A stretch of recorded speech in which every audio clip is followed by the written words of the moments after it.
Today, on Pat's Car Garage, apparently it's the season of power steering explosions. I had just finished my mom's Mercedes, replacing her power steering hoses, and now the pump in my Jeep started leaking, so it's time to do that. Let me show you what's going on, how you can diagnose this issue, but basically, it's hard to tell, it's a bit dark. I'm gonna get a flashlight. So basically there's just a lot of fluid buildup where the pump is. Again, hard to tell because it's all dark, but telltale signs is, you see right here there's a little oil spot, and on the air filter box as well. Yeah, that's oil, that's power steering oil leaking past the pulley seal and getting flung all over the engine bay. So yeah, it's time to replace this pump. So yeah, we're just going to zip bang boom the airbox out using the power of video editing. This will give us a lot of space to work on the pump. The older 4-liter engines used the power steering pump as the belt tensioner, which is the case here.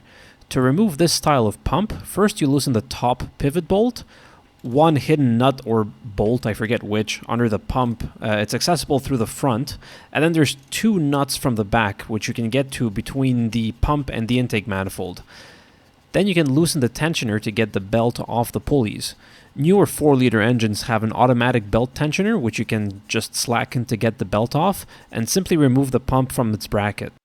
Before disconnecting the hoses, I like to suck out as much fluid from the reservoir as possible. It still makes a mess, it's just not as much of a mess. The hoses shouldn't be on too tight, so an open-ended wrench will take them off. In case they are seized though, you can cut the hard lines off to get a socket on the fitting. You should always replace the hoses when putting on a new pump anyway, especially if you don't know how old the hoses are.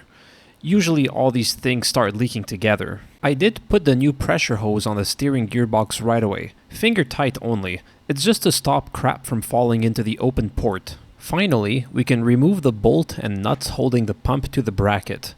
Since I cut the return line off, I'll also fish out the last piece of hose that's stuck on the gearbox. Removing the pulley from the pump requires the use of a pulley removal tool since the pulley is a press fit. It took me a couple of minutes to figure out how the tool works. There are 2 jaws which you clamp around the pulley and the threaded rod. Then you slip the retaining collar over the jaws, and finally you just reef on it with an impact gun.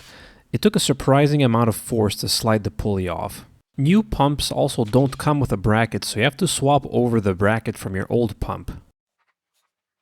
So I couldn't figure out how to use my toolkit to install the pulley on the new pump. Perhaps this particular kit just didn't have the right installation bolt. The principle is quite simple. You thread a nut along with a thrust washer onto a long bolt, then you thread the bolt into the pump, and then you tighten the nut down onto the pulley, which drives it onto the pump's shaft. I found some random threaded rod in my garage that fit the pump, so I asked my friend Thor, the god of lightning, here pictured, to turn it into a tool for me. Unfortunately, this rod was quite weak, so it was only able to drive the pulley so far before the threads stripped. No matter, I hopped to my local hardware store and got some fitting bolts to help me finish the job. Unfortunately again, we can't easily buy grade 8 bolts in our regular hardware stores. Price of living in Canada, I suppose. And the length of the bolt that I needed, they didn't even have it in stock in grade 5. So I had to settle for some grade 2 made out of butter bolts. So it was pretty weak and the bolt broke again, but luckily by then the pulley was fully seated on the shaft. If you do this job yourself, try to get some grade 8 bolts. If you grease the threads, it should last you multiple installations without a hassle. Alright, well there you go. The pulley's all installed as it should be. The shaft is flush with the pulley. So the tool you'll need, the threading inside is a 3/8 bolt thread, so it's not metric, so be careful with that. But I recommend you get yourself a long, at least a grade 5 bolt, because I've been dealing with grade 2, like the special tool I made was grade 2, and the bolt I just used was grade 2 because that's just what I happen to have on hand, and it's definitely not strong enough. Like, it just about made it, but grade 5 should not be a problem, and grade 8 is going to be like perfect, right? So keep that in mind, but when you're done, that's what the pulley should look like, flush with the end of the shaft. Installation is really the opposite of removal. If your pump also tensions the belt, I strongly suggest you get a belt tension tool. They are dirt cheap, very easy to use, and you set the belt tension perfectly every time. So let's just skip to the part where that's done, and let's go over an modification that I strongly suggest you do.